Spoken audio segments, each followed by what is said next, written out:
montar un escenario, de manejar cargas y bueno. Y entonces cuando llegas ahí, entiendes eso, que tiene una responsabilidad bastante importante sobre ti, entonces donde tú empiezas a darle importancia a cada detalle. O sea, empezando desde una preproducción, cuando ya a ti se te da la oportunidad de hacer un tipo de, no sé, festival, concierto, de la magnitud que sea. Lo primero que para mí me parece básico, importante, es primero hacer una preproducción del terreno, dónde vas a trabajar, conocer dónde vas a trabajar, qué tal es la estabilidad del suelo, si es un escenario al aire libre, la estabilidad del suelo, el acceso de los equipos, cómo vas a proteger tu equipo, el ingreso y salida. Entonces, empezando desde ahí hasta lo último, que es, o sea, un tornillo que quede mal ajustado, que quede, pues, cuando tú entiendes la responsabilidad que tienes encima a cargo de montar un escenario, entonces es donde le das realmente prioridad a cada detalle hasta finalizar, desde el comienzo hasta el desmontaje, hasta que ya desmontan la última pieza, ¿cierto? Porque lógicamente queremos que tanto nuestro equipo de trabajo, tus compañeros regresen bien a casa, que el cliente quede contento, que el artista pueda continuar contratando el servicio, ya sea de la compañía de renta o... Entonces, fue ahí donde yo me demoré muchos años para entender eso. O sea, para mí yo lo hacía, me apasionaba, pero yo lo hacía y no le veía realmente el carácter profesional que tenía el tema de rigging. Y ya con el tiempo, pues fui mirando que si yo quería vivir de eso, o sea, de lo que hasta ahorita lo podía hacer y que era factible y que simplemente tenía que seguir investigando, preguntando, instruyéndome, viendo tutoriales. Entonces, por eso es que decidí continuar con ese tema y aquí estoy y todavía me considero que necesito seguir aprendiendo. Me hace falta, todavía falta mucho. Jerry, Dime. perdona, yo te pregunto, Sí. ¿cómo son tus inicios? ¿Cuáles fueron tus primeros montajes? ¿Con cuántos motores o cómo fue eso? Sí. Okay. Como tu primer choque con un motor, ¿cómo fue con Sí. tu... Bueno, a ver, mis inicios cuando ya fue una de las mejores compañías a la que le debo esto, donde empecé en Colombia, en Medellín, Colombia, se llamaba Sonido Jorge Vázquez. Me acuerdo que me dieron una oportunidad ahí para una feria de flores en Medellín. Y después de esa prueba de fuego, que es la feria de flores para los que conocen, y es del festival en Medellín, creo que una de las fiestas más grandes de Medellín en ese tiempo. Después que pasé esa prueba de fuego, un amigo muy, muy cercano, llamado Dagoberto Dau, que era el encargado de la parte de rigging. ¿Aló, me escuchas? ¿Aló? ¿Me escuchan? Juanca, ¿me escuchas? Yo te estoy escuchando. Ahí estás, Jerry, ahí estás. Ok, es que se metió en la pantalla algo ahí. Claro. Estoy Ok. compartiendo pantalla. Ok, entonces Dagoberto Dau me dio la oportunidad de ingresar a la compañía pues ya de forma fija y empezamos a trabajar. A mí realmente me gustaba el sonido cuando yo empecé, me gustaba el audio, pero Jorge, no sé, Jorge Vázquez, que era el dueño de la compañía, en paz descanse, él me desvió por ese camino y me dijo, Jerry, no, tú vas a ser el ayudante de Dagoberto. Va a ser el ayudante de Dagoberto y bueno, quiero que estés con él para todo el tema de rigging, encargado de la parte de rigging como su asistente. Entonces ya yo le dije, ok, ahí empecé yo como a mirar todo el tema de estructuras, de cómo se construía un techo, de lo importante de lo que era la venteada de un techo, una estructura, de la estabilización. Entonces ahí empecé. Y ya me acuerdo que la primera responsabilidad que me soltaron grande, que fue porque creo que la compañía tenía mucho trabajo en ese momento y teníamos que montar 2 escenarios al mismo tiempo en diferentes ciudades, fue cuando, no sé si recuerdan, cuando Diomedes Díaz salió de la cárcel, que después que estuvo preso por ese ese problema que él tuvo con esa muerte de esa mujer, salió en un concierto en el Campín en Bogotá y era como el lanzamiento otra vez después de él en su carrera y me dice, Jorge, Jerry, hey, tenemos Diomedes en Bogotá, te le mides y te le mides eso y yo cagado el susto porque no les puedo decir mentira, yo muerto del susto, yo dije, vamos para esa de una, yo no había montado ni primera vez mi techo, yo solamente era el ayudante de Dago y pues tenía como noción del tema, pero yo dije, no, vamos con toda. Y así fue la primera vez que llegué a Bogotá. Yo creo que duré como 2 días sin dormir pensando en cómo iba cada pieza del techo, cada pieza de la estructura, cómo iba a subir el techo. Entonces llegué a Bogotá al Campín y me le metí y eso fue un éxito. Fue en compañía, me acuerdo yo, con la empresa Condusan de Bogotá, que fueron los que pusieron la iluminación. Me acuerdo yo que eran como 100 y pico de pares de par 64. Y salimos adelante con ese concierto, con el tema de Diomedes, y de ahí para adelante, hermano, ya me empezaron a soltar responsabilidad de Jorge con la estructura para arriba y para abajo, entonces yo dije, no, esto es lo que tengo que hacer, esto es lo que me gusta, y bueno, vamos con todo. Entonces, esa fue como mi primera experiencia así como grande en el tema de rigging, de tener a cargo un escenario y para uno de los artistas pues más importantes en ese momento de la música colombiana, como los que conocen pues de la música colombiana, que es Diomedes, lo que significaba Diomedes en ese momento. Entonces ese es como mi primer recuerdo, mi primer reto, por decirlo así. El segundo reto que yo creo que le pasa a todos los riggers, cuando se le frena el motor. ¿Qué pasa ahí? ¿Qué pasa ahí? Bueno, si tú no tienes conocimiento, absolutamente, lo que pasa es que hay muchas personas, bueno, nosotros, me incluyo ahí, yo también me incluyo en ese momento, pensamos que un motor solamente es oprime el botón, sube y baja y listo. O sea, no pensamos que el motor nunca va a fallar y siempre va a funcionar bien, que el motor no necesita lubricación, que no necesita ajuste de freno, etc. Y entonces, en ese momento, gracias a Dios, Dagoberto fue en ese momento un tutor, un buen maestro, un buen tutor en ese sentido, porque yo estuve con él en el mantenimiento de motores en la oficina, en la bodega, entonces yo estaba ahí pendiente cuando había que invertir fases, que cómo se destapaba un motor. Entonces ya yo, gracias a Dios, en el momento que me pasó ya yo tenía algo de conocimiento y fueron muchas veces las que me pasó, en las que me tocó montarme la estructura y se prendió un motor y destápelo ahí en el aire y bueno, chequeé primero la energía a ver qué pasa, si no sé, calibre los frenos o inviértale el fase a ver si lo pone a correr.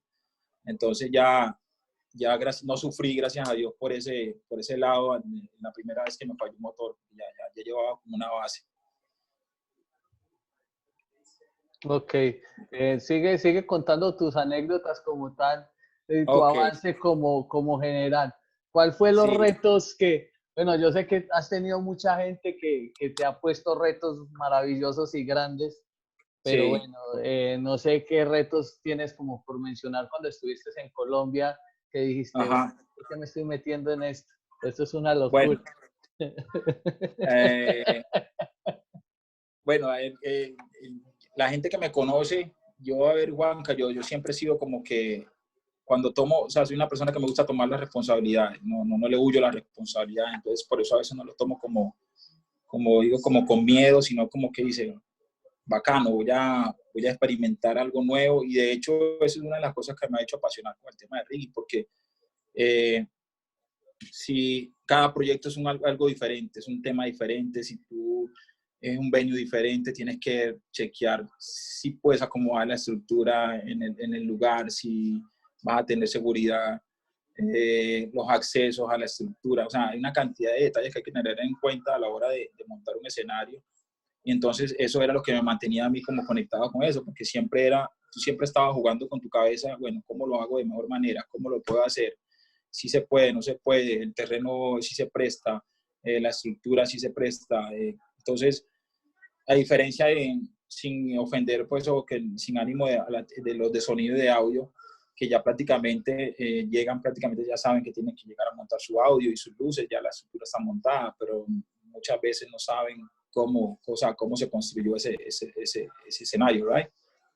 Entonces, los retos que yo digo, que yo recuerde, uno muy bacano que todavía no lo olvido, fue uno de Armin van Buren en Medellín, en el Centro de Convenciones de Medellín, en el Pabellón Amarillo. Recuerdo que los tipos llevaban una escenografía, o sea, brutal. O sea, el montaje era un montaje brutal. Eso lo hice con Génesis, que le agradezco mucho a esa compañía también por la oportunidad en ese momento. Y ellos llevaban un escenario que era diseñado como mínimo para 13 metros de altura, o sea, mínimo de altura de piso a la parte más alta pues del techo. Y llegamos allá al Pabellón Amarillo, y en el Pabellón Amarillo tenemos 10.50 nomás. Y yo dije, pucha, se nos forma aquí eso, ¿qué vamos a hacer?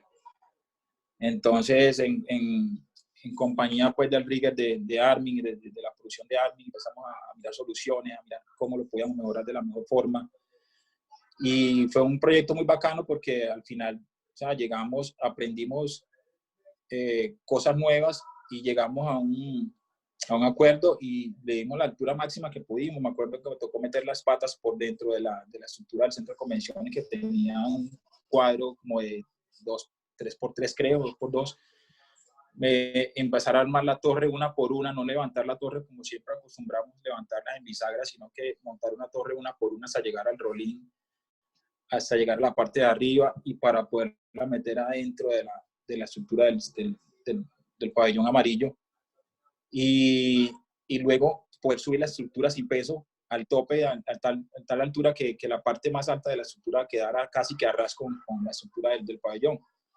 Entonces logramos sacar, pues, ganar unos cuantos metros ahí de altura, y el show fue un éxito. O sea, el show fue una locura, y eso fue, yo creo que me acuerdo que me paré al frente creo que en ese momento estaba a cargo de las luces Tosta, que es el ingeniero de luz en ese momento de Maluma. Estaba yo con él al frente, y ese show de luces fue una locura. O sea, eso fue una experiencia que recuerdo mucho, es un reto bacán. Cuando estaba empezando, pues, con Percival, lo conocen a Percival Producciones, que es una empresa muy importante también en Medellín. Percival, me tocaron también muchos retos, porque ahí fue donde también empecé como a foguearme de verdad. Me acuerdo que fue cuando me compraron mi primer techo como encargado, mi primera estructura, una Applied, me acuerdo.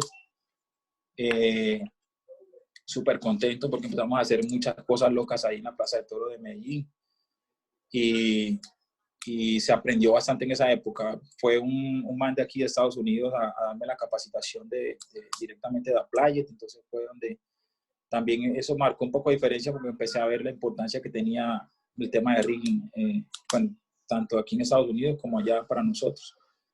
Entonces, eso fue un reto bacano. Pero ya, si me preguntas a mí cuáles han sido como mis mayores logros o miedos, o por decirlo así, triunfos que yo considero que me siento afortunado porque se me ha dado, fue cuando me invitaron a la producción de Madonna en Medellín. Tener la oportunidad de trabajar con Stageco, que es una de las compañías, creo, si no es la más grande, es la compañía más tesa a nivel mundial de rigging. Y Lady Gaga en Bogotá.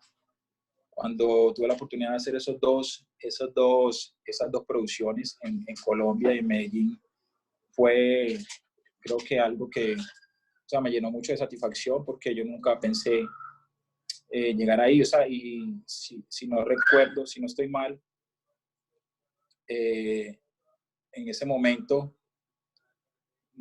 creo que estaba de freelance, no estaba trabajando para una compañía, y me llamó, creo que fue Teo, no me acuerdo, Teo, que es ahora el manager de Maluma, y me dijo, no, Jerry, ¿quieres, te necesitamos para trabajar allá, para que trabajes con nosotros, con Madonna en Medellín? Y yo no me las creía, pues, no me que me hagan.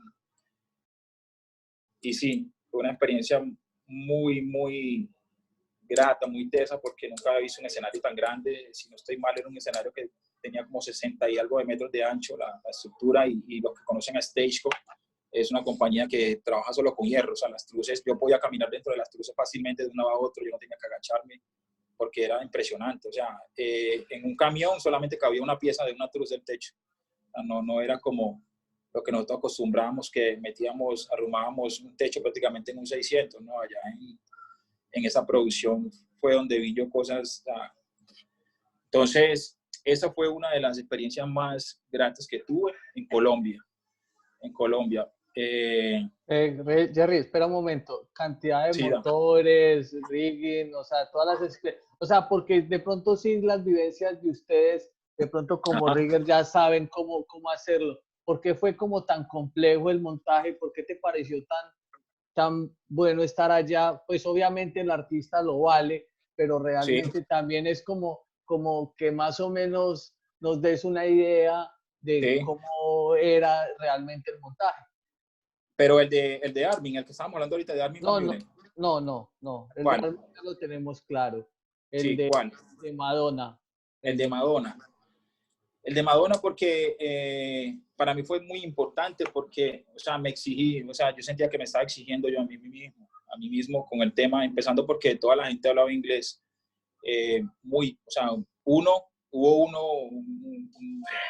amigo que me hizo un tremendo amigo y que todavía somos amigos, que se llama Antonio Monteiro, que es portugués, era como el que medio hablaba español, perdón, y entonces hicimos muy buen equipo de trabajo. Pero en ese montaje, para mí significó mucho porque me di cuenta, o sea, lo pro que era, o sea, lo pro que era la profesión. O sea, ahí se vieron unos efectos especiales durante el show, una cosa de locos. Lo que se podía, o sea, yo alcancé a ver la magnitud de lo que se podía hacer con el rigging en cualquier escenario, los efectos que tú podías crear con el rigging. Manejamos motores de velocidad variable de cualquier tipo. Todos los motores iban conectados a un software y en esa pantalla teníamos la carga que tenía cada motor, o sea, podíamos ver qué carga tenía cada motor, podíamos nivelar esa carga. Si teníamos un puente de truces con 5 motores, por ejemplo, y un motor estaba cargando más que otro, podíamos verlo y podíamos nivelar esas cargas dándole simplemente en el software un clic. Entonces ahí, o sea, yo me di cuenta que simplemente que Ring no era un llegue y listo, descargue un camión y monte una estructura y ya, y levante un techo. Me di cuenta que iba mucho más allá de lo profesional. ¿Recuerdas cómo se llamaba el De la software que planeación. utilizaban? Discúlpame. ¿Recuerdas cómo se llamaba el Si no estoy mal, se software? llamaba, creo que el software se llamaba Rick Wright. Ok. Si no estoy mal, Rick Wright. Y oiga, o sea, cada perno, cada chaco, le llamamos nosotros, cada chaco que tenía el equipo colgado, tenía una celda de carga que ya pues lo conocemos. Entonces eso nos bajaba una cantidad de señales desde arriba de la estructura que era impresionante. O sea, es como haga de cuenta conectar pachar un snake desde audio y lo teníamos con motores, o sea, con todo el tema de ring. Y yo decía, wow. Y entonces a la hora del show todo era coordinado perfectamente con tiempos y todo a la hora de hacer un movimiento de rigging en la estructura. Teníamos rieles. No sé si los que tuvieron la oportunidad de ver el show, no sé si vieron un momento donde salieron todos los músicos como de una banda marcial colgados prácticamente en el aire, colgados, pero no se veía dónde estaban colgados y tú lo veías como si estuvieran tocando en el aire, pero era puro trabajo de rigging. Y eso para mí fue impresionante. Yo dije, no, definitivamente yo necesito aprender más de esto, necesito crecer más en esto, necesito investigar, meterle cómo le meto más a esto. Eso es lo que yo... Entonces, por eso fue muy importante esa oportunidad para mí, Juan. Eso y como satisfacción personal. Y me hizo una amistad muy bacana con los riggers de ellos, sabiendo que Stageco es una de las compañías, como te digo, más grandes en el mundo de rigging. Tener la oportunidad de trabajar con ellos fue para mí muy especial. Otra cosa que también, ahora que estamos hablando de esto, que me recuerdo, aparte de ese tema de Madonna, un reto grande, bueno, como todos, porque todos para mí en este tema de rigging, todos para mí son un reto, o sea, una responsabilidad bastante grande.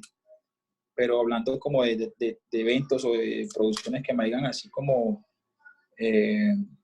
exigido bastante como profesional, fue el Summerland, el de electrónica en Cartagena.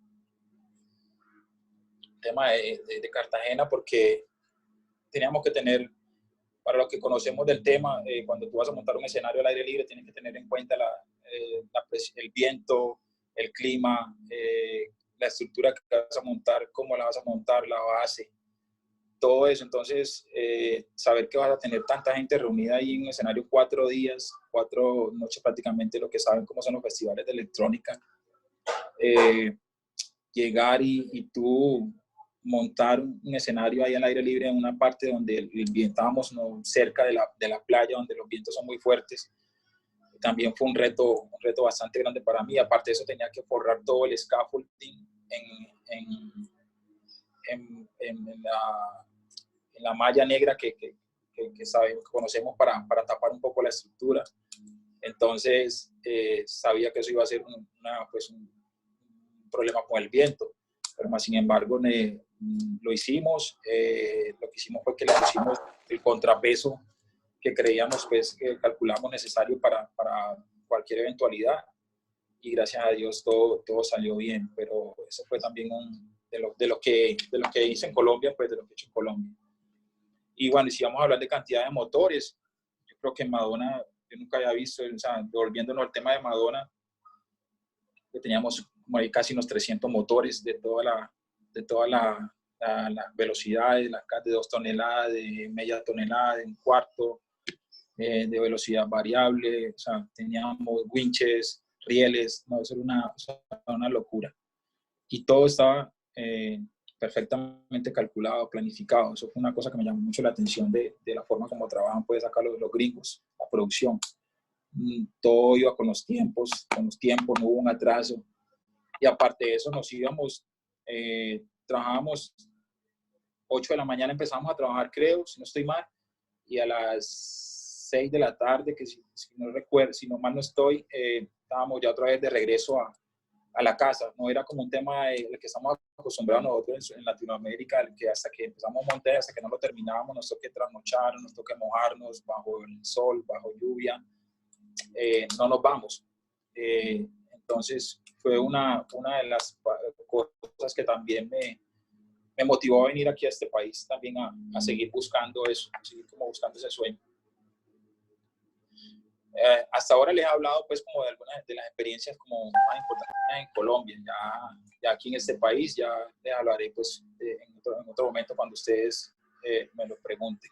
No sé qué más Juanca quieres o qué preguntan por ahí.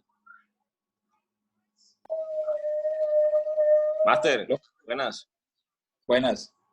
¿Qué más? Saludos. Máster, el show de Bogotá del Campín fue donde Diomedes bajó como en una jaula. ¿Sí fue ese? Sí, ese. Bien, hijo de madre, sí, no. ¿Te acuerdas? Imagino. ¿Tú estuviste ahí? No, claro. No, yo sé cuál es el evento, yo sé cuál es porque pues realmente en ese momento nadie del vallenato hacía eso y pues... Exacto.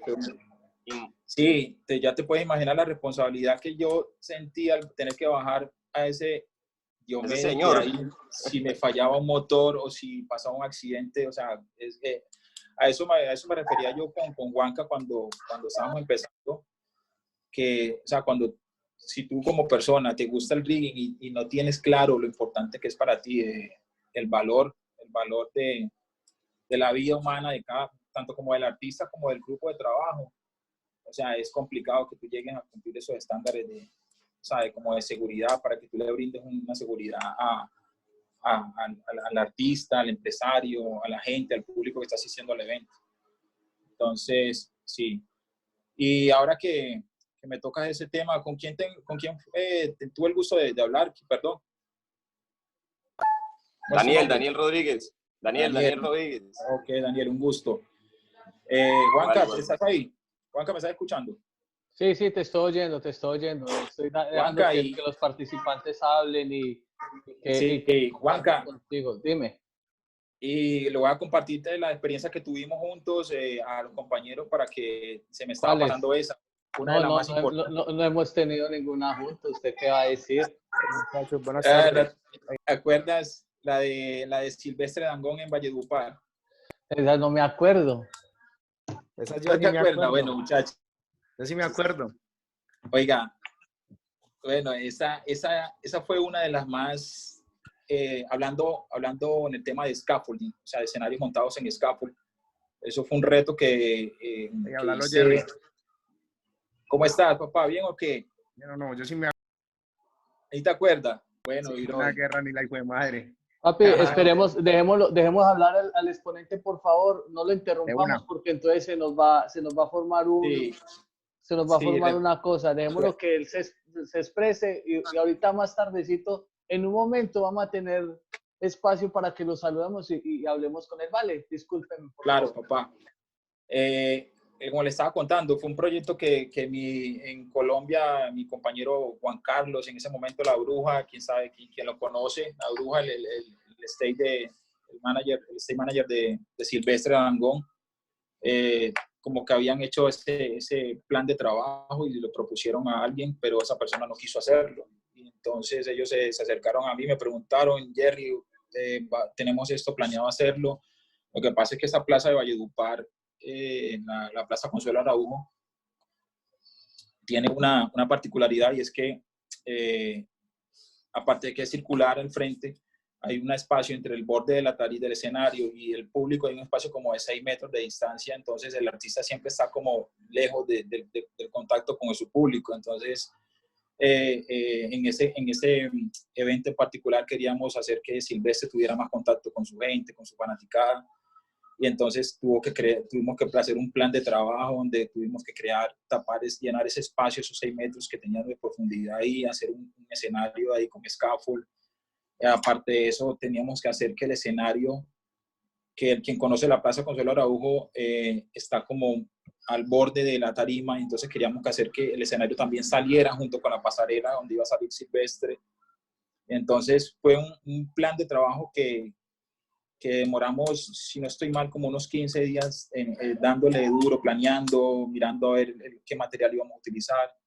Y yo creo que fue el reto más grande en cuanto a scaffolding, hablando se llama, porque era alguien que todo el mundo decía, no, eso no se puede hacer, eso no se puede hacer. Hacer un escenario de 24 metros de ancho en scaffold y que saliera en un voladizo de 12 metros hacia el frente, todo el mundo decía, no, eso es una locura, o sea, eso no se puede hacer. Y yo le dije a Juan Carlos, no es fácil, pero lo vamos a hacer, vamos a hacerlo de esta manera, vamos a hacerlo así, así, necesitamos tanta cantidad de material, necesitamos este personal, necesitamos tantos días, tan. Y llegamos allá, hermano, y lo hicimos. O sea, lo que hicimos fue que le pusimos transferencia de carga a este scaffolding cada roseta, o sea, no como lo hacemos normalmente, que ponemos una diagonal desde la primera roseta hasta a la primera de abajo del lado contrario, sino que cada una de ellas lleva una diagonal transfiriendo la carga hacia abajo, hacia el piso, hacia atrás. Y eso fue, me acuerdo yo que fueron 80 toneladas de scaffolding en dos mulas, me acuerdo. Fue muchísimo material, le pusimos 30 tanques, si lo que recuerdan lo que llamamos algodones, o 30 tanques de 1 tonelada de contrapeso en la base. Y el evento lo logramos hacer. Había una cosa que me tenía preocupado, y era el movimiento que podía tener el scaffolding adelante, los 24 metros, si podía tener un péndulo cuando le colgáramos el equipo, porque en ese momento teníamos, para los que conocen de audio, el Milo de Major Sound, que es un equipo súper pesado. Y entonces yo decía, le vamos a colgar Milo a ese voladizo, luces, aparte de eso, cuando tenga la oportunidad lo buscan en YouTube. Creo que era, ¿cómo que se llama el lanzamiento de un trabajo de Silvestre? Creo que Sigo Invicto, algo así, en Valledupar. Él bajó en un círculo de estructura, bajó un círculo como en una silla de un rey, como si fuera un rey, bajó con 4 motores que le hicimos al rigging para que bajara al escenario. Entonces todo eso me preocupaba. Yo, bueno, si esta estructura se empieza a doblar hacia un lado, ¿cómo logro quitarle esa pendulación? ¿Cómo logro quitarle ese movimiento? Entonces ya empezamos a trabajar en eso, y lo que hicimos fue que le pusimos horizontales cruzadas en X a la parte del voladizo arriba, a lo largo de los 24 metros, y eso fue lo que nos ayudó un poco. Entonces, considero que yo creo que eso es uno de los retos, porque cuando llegó el que era encargado en ese momento de la Sony Music a ver el escenario, el hombre intentó como cancelar, el hombre intentó, dijo, no, esto no va a funcionar, esto no, yo no puedo arriesgar a mi artista, no puedo arriesgar a Silvestre a que salga ahí, porque eso no. Entonces me acuerdo yo que hablamos, llegamos a un acuerdo, yo le dije, bueno, vamos a hacer una cosa, no recuerdo el nombre de él en ese momento, una persona muy conocida en Colombia pues en el medio, en tema de producción, trabaja para la Sony Music. Yo le decía, vamos a hacer una cosa, yo estoy encargado de la parte de rigging, yo me voy a subir a la parte de la estructura, en la parte de arriba, no más alto, y vamos a empezar a subir el equipo, el sonido, vamos a empezar a subir los clústeres de Meyer, y lo vamos a dejar que paren y suben, los paran y los suben para ver qué hace la estructura. Si la estructura vemos que está flectando mucho, que se escucha algún sonido raro, que podamos decir, bueno, tenemos riesgo de que haya de pronto un quiebre en alguna parte de las piezas, etcétera, cancelamos. Y así fue. Entonces yo me puse mi equipo, me subí y me acuerdo que empezamos a hacer las pruebas de subiendo y bajando el equipo, el Milo, lo subimos, lo bajamos y esa estructura era como una roca. O sea, ese scaffold no se sentía para nada, no se movía para nada. Entonces ahí ya el hombre dijo, bueno, sí, está bien, vámonos con el concierto entonces. Y así fue, hermano. Eso fue una experiencia bien grata e importante para mí. Y la hice con mi compañero Juan Carlos, que está ahí, Botero, y con la brujita que me dieron la oportunidad, la confianza. Ya te voy a mostrar unas fotos ahí, Jerry, que hay para que lo muestres. Mira, por ejemplo, el background es algo que tenemos ahí, ¿cierto?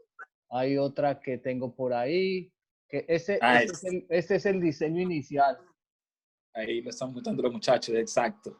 Es el diseño inicial que valía el doble de lo que habíamos pedido y nunca nos lo aceptaron. Aquí están los muchachos montando el famoso balcón que Silvestre se cagó y nunca se montó. Sí, el balcón. Que la idea era que Silvestre montara ahí, que saludara desde el balcón y bajara al coso. Sí. Esta es una... Juanca, pero perdón te interrumpo, pero a pesar de que no salió al balcón, al menos él tuvo que acceder hacia arriba para poderse subir a la silla. Exacto, prácticamente sí. Ahí a 2 o 3 metros. Míralo acá de lado. Ah, bueno, ahí están, muchachos, para los que vean. Miren el voladizo de 12 metros saliendo hacia afuera que, o sea, con carga, con peso, nosotros decíamos, no, eso es una locura, la gente no creía en eso y vean cómo quedó al final el escenario. Eso fue un reto bien bacano y los que puedan ver ahí en la foto. La silla del man ahí. Los que pueden ver ahí en la foto. Ajá. Bueno, y te acuerdas que me tocó bajarlo, yo fue el que lo bajé. La bruja se desmayó del susto. Cuando iba bajando, cuando iba bajando yo en ese círculo que me tocaba oprimir el botón de los motores para decir, bueno, va para abajo Silvestre. Usted no se imagina cómo me sentía yo en ese momento al frente del escenario viendo bajar a Silvestre. Dios mío, que no me falle ni un motor, que no se pare un motor, porque yo qué hago aquí. Yo creo que esos fueron unos momentos que yo decía, puta. Cuando yo vi que Silvestre se bajó de esa silla. Ahí fue cuando se bajó. Ahí en el background, sí lo alcanzas a ver. Ahí se estaba subiendo la estructura y Silvestre ya estaba ahí abajo. Ahí nosotros descansamos. ¿Sabes? Yo soñaba todos los días. Yo soñaba todos los días que el tipo iba a decir que si se va a caer el parque, que se caiga. Ahí yo me cagaba. Yo no dormía. No dormí en 15 días, la verdad. Usted sabe que nosotros no dormíamos. No dormíamos, boleábamos, estábamos allá pendiente de la escenografía, de estudio. Eso fue bueno, papá. Fue una experiencia bacana. Bueno, muchachos, ahí les quería compartir esa experiencia en Colombia que han sido unos retos bacanos. Quería devolverme un poquito al tema, que es que no quería de verdad darle como un poquito del tema de importancia a lo que tiene la importancia que tiene el tema de rigging en la industria y a lo que tenemos que tener en cuenta a la hora de montar pues a la persona, a la hora de tomar un reto de eso y hacernos responsables de un escenario. Y solamente para que lo tengan ahí en cuenta cuando no sé, para que ustedes tengan un poco de conocimiento. Yo no me las sé todas, como siempre les he dicho, humildemente acepto cualquier consejo, cualquier opinión de todos, porque no, para eso estamos, para aprender, pero entonces, en lo personal, desde mi experiencia personal, para que tengan en cuenta a la hora de montar un escenario, lo primero que hay que hacer y es conocer el equipo con lo que vas a trabajar, o sea, conocer las especificaciones técnicas de lo que vas a utilizar para colgar tu equipo, para crear el escenario, que sea certificado, que esté certificado todo lo que vas a utilizar, que tenga normas de seguridad.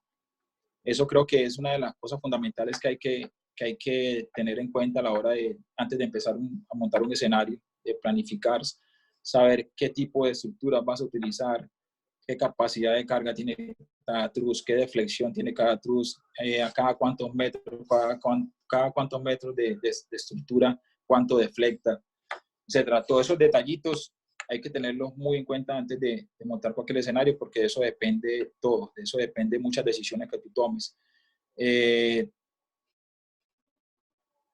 Pasa mucho que llega cualquier equipo de producción y menciona que queremos montar, no sé, 20 cajas por lado, tantas luces, tantas cosas, y llega el encargado del techo y dice, no, hágale, eso aguanta, eso métele todo lo que eso aguanta, pero porque saben armar una estructura, porque saben levantarla, ya dicen, creen o están seguros de que eso va a soportar cualquier carga.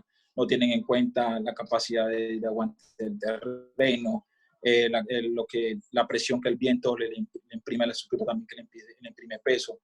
O sea, una cantidad de variantes que hay que tener en cuenta a la hora de montar un escenario. Entonces, creo que esos aspectos hay que tenerlos muy en cuenta antes de tomar un proyecto. Claro está que hay que hacer una planificación, una preproducción, como le llamamos nosotros. Y aparte, después de eso, la planificación, viene el tema de conocer qué materiales vas a utilizar. Que si vas a trabajar con scaffold, qué scaffold vas a utilizar. Si vas a trabajar con truces, qué truces vas a utilizar. Si son truces chinas, si son truces americanas, qué capacidades tienen. El otro es también qué tiempo de uso tiene esa estructura. Si es un techo que lleva 30 años trabajando en el mercado y te dicen, no, vamos a hacer una producción súper exigente y tú realmente no conoces el historial de esa estructura, si ha tenido accidentes, si han sufrido golpes, porque muchas veces el equipo de trabajo también cuando está cansado cogen y tiran las estructuras como caigan. Entonces todo eso va deteriorando el material y si tú no conoces el historial de la estructura con la que estás trabajando, al menos no tienes una idea, también muchas veces pasan los accidentes, ¿no? Y después nos preguntamos qué pasó, por qué, si es que la estructura estaba bien, ¿no? Pero no sabemos de dónde, cómo viene trabajando esa estructura, por cuánto tiempo ha venido trabajando esa estructura, en qué condiciones. Entonces, eso es un detalle que me parece a mí muy importante tener en cuenta a la hora de conocer tu equipo, conocer con qué estás trabajando. Otro aspecto importante también es qué peso le vas a imprimir a tu estructura, cómo lo vas a distribuir, porque hay una diferencia en la carga. Hay dos tipos de carga en el tema de un tipo de carga puntual y la carga uniformemente repartida, distribuida, ¿cierto? Entonces, una cosa es meterle tú 2 toneladas a un punto, una carga puntual, y otra cosa es distribuir esas 2 toneladas en 4 motores, en 5 motores. Entonces, esos detalles también hay que tenerlo muy en cuenta a la hora de tú aplicarle una carga a tu estructura, a tu techo, o a tu scaffold, o si es un recinto como una arena o un estadio donde tienes la misma estructura del recinto, saber qué carga vas a repartir, qué vas a montar y cómo la vas a repartir y con qué motores lo vas a trabajar. Porque a veces somos muy, como decimos por ahí nosotros en Latinoamérica, muy olímpicos. O sea, nos confiamos mucho, nos confiamos y es donde pasan los accidentes. No, ese motor aguanta. Para nadie es un secreto que, por ejemplo, las cadenas de los motores, vamos a hablar en este caso de los CM, las cadenas cuando las fabrican, están fabricadas en un factor de 3-1, de 5-1, de 4-1. No quiere decir que ellos te dicen ellos te dicen a ti, bueno, esta cadena puede con tanta carga, puede con tanto peso, pero si tú excedes un poquito, no sé, pueden exceder por ahí 100 kilos, 200 kilos, ella te va a trabajar, pero lo que muchos no entendemos, no sabemos, que es que no es la cadena muchas veces la que lleva la responsabilidad de la carga, sino la maquinaria del motor, o sea, el motor como en sí, como tal. El motor es el que está sufriendo ese sobrepeso, esa sobrecarga, entonces es donde tenemos fallas de frenos, etcétera. Entonces, son detallitos que si los vemos detalladamente van sumando uno y uno más a la responsabilidad que tú tienes cuando tienes encima montar un concierto, un escenario en vivo. Otra cosa muy importante en cuanto, hablando de los motores que estamos hablando, es si vas a utilizar un motor en techos, en estructuras, lo que conocemos que cuando la vamos a pasar por el roller es tener muy en cuenta las guías de que la cadena esté perfectamente guiada, que no entre torcida al rolling, que no salga torcida, porque o sea, la cadena va a sufrir una estrangulación. Y cuando tenemos la carga allá arriba, que tenemos el máximo de tensión en la cadena, es donde pueden haber rupturas de cadena, entonces donde se viene un escenario abajo. Entonces, estos detallitos como lo ve uno tan pequeño, no, ya monté el motor, lo jalé, jálalo con la cuerda, lo monté, lo enganché y listo, para arriba. Pero si tú no tienes en cuenta ese detalle de la guía, pues puedes hacer, o sea, de un pequeño detalle puedes ocasionar un gran problema, un gran desastre, por decirlo así, en una estructura. Pueden haber muertes, accidentes. Entonces, esos detallitos pequeños hay que tenerlos muy en cuenta a la hora de montar un escenario. Desde cómo apretar un tornillo hasta cómo montar tus motores. Ya cuando tienes un motor montado independiente, que lo tienes solamente, no tienes que pasarlo por ninguna parte, sino que es una carga puntual, pues ya tú vas un poco más tranquilo porque el motor, su propio trompo gira sobre su eje, entonces ahí no tenemos como tanto ese problema con el tema de la guía. ¿Qué otra cosa? ¿Otra cosita? ¿Qué otros detallitos a la hora de montar un escenario? Bueno, Rick, Jerry, mira, hay una cosa muy importante y de pronto la gente no la aplica.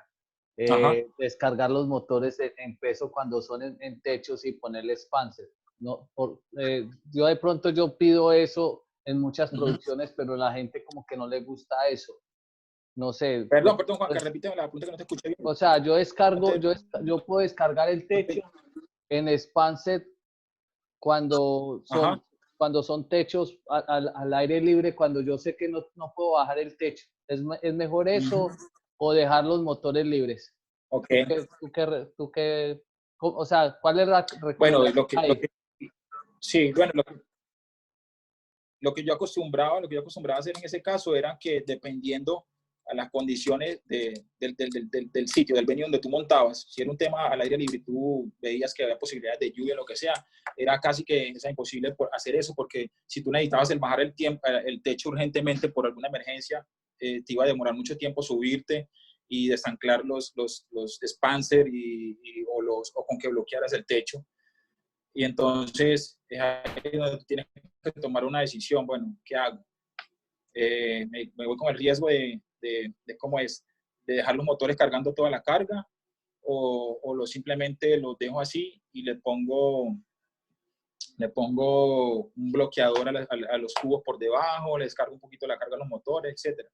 Pero depende del venue donde tú estés. Si estás en un recinto cerrado, yo siempre lo hacía. En un recinto cerrado yo siempre hacía eso porque sabía que no iba a tener problemas de viento. Entonces lo que yo recomendaría, o lo que yo siempre hacía era, por ejemplo, si es en un recinto cerrado, subir tu estructura una vez tú la tengas lista, subir tu estructura al punto que tú la necesitas, a la altura que tú la necesitas, ahí bloquear, descargar un poco los motores, dejarlos que se relajen un poco la carga y ahí empezar a subir tu equipo. O sea, no subir el techo con toda la carga al mismo tiempo porque, o sea, estás exigiendo demasiado los motores. Eso es en un recinto cerrado. En un sitio abierto, lo que yo hacía era que en vez de tener como una forma de bloquear la estructura desde arriba, desde el cubo, lo que hacía era que me iba desde el rolling hasta abajo, hasta la base de la estructura. Entonces ahí ahí tiraba como, es decir, si teníamos cables de acero, un cable de acero, y lo que hacía era que desde abajo, desde la base del techo, tensionaba con le decimos nosotros un malacate o una señorita, tensionábamos ahí la carga un poco y le dejábamos un poco le quitábamos un poco de carga al motor. Así, si teníamos una emergencia, no teníamos que subirnos arriba a saltar lo que hubiéramos utilizado para bloquear, sino que simplemente desde abajo soltábamos lo que teníamos tensionando pues, sosteniendo la carga y ya podíamos activar los motores y ir para abajo con ellos. Entonces, es como mi consejo, pues, como la experiencia que yo tengo. Y otra pregunta, Jerry, pregúntame. Sí. Disculpa que te pregunte porque no, claro. Muy importante en esto, y es Sí. el sistema de vientos que son sugeridos para estos tipos de techos que no llevan scaffolding. Esa es una pregunta muy importante, Juanca. Esa es una pregunta muy importante. El tema de vientos, a mí me llevó mucho tiempo entenderlo porque hay muchas teorías. La gente ventea como se supone que cree que está bien.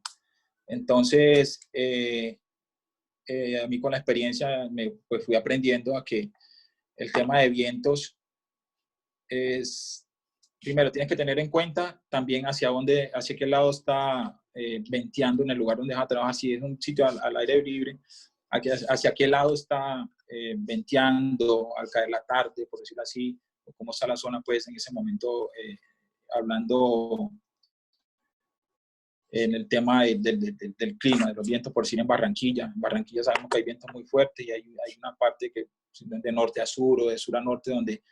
Entonces, cuando tú vas a ventear, tienes que tener en cuenta eso. Y lo otro es muy importante cuando vas a ventear esos techos así, que son los que todos conocemos, con los que yo empecé, es no abrir mucho los algodones o los tanques, no retirarlos tanto de la estructura como si lo estuvieras jalando, como si estuvieras jalando la estructura hacia un lado. Entre más paralelos tú lo pongas a la estructura, vas a hacer mejor tu trabajo. Pero muchas veces tenemos esa discusión de que no, de que si tú lo jalas más para este lado vas a tener la posibilidad de que el techo no se te vaya por un lado. Eso es, pues para mí en mi experiencia no es realmente cierto. Lo digo porque cuando ya fui al pasar los años, a empezar a trabajar con estructuras de otro tipo, más avanzadas, cuando tuve la oportunidad de trabajar con esta producción de Madonna y con la última adquisición de línea estratégica que fue el PR15, el Eurotrus, los vientos son en X, los vientos son en cruz y van directamente a la base del techo, a la base del escenario, de la tarima, y eso le da una estabilidad a la estructura impresionante que yo no creía, pero es eso. Y si tú te pones a revisar, las grandes compañías de rigging lo que hacen es que prácticamente hacen una sola pieza entre el stage y la estructura, hacen un solo techo con la base y lo que hacen es que el contrapeso se lo ponen abajo, debajo de la tarima. Es donde va todo el contrapeso del escenario. Entonces, si se va a ir el techo abajo, se tiene que ir con la tarima, tiene que levantar todo. Entonces, eso a mí me parece muy lógico, muy de que tiene un comportamiento muy bien. Porque yo era de los que también, y todavía, o sea, no digo que tiene que hacer siempre así, pero hay ocasiones que uno se ve forzado a ventear de la forma como más de uno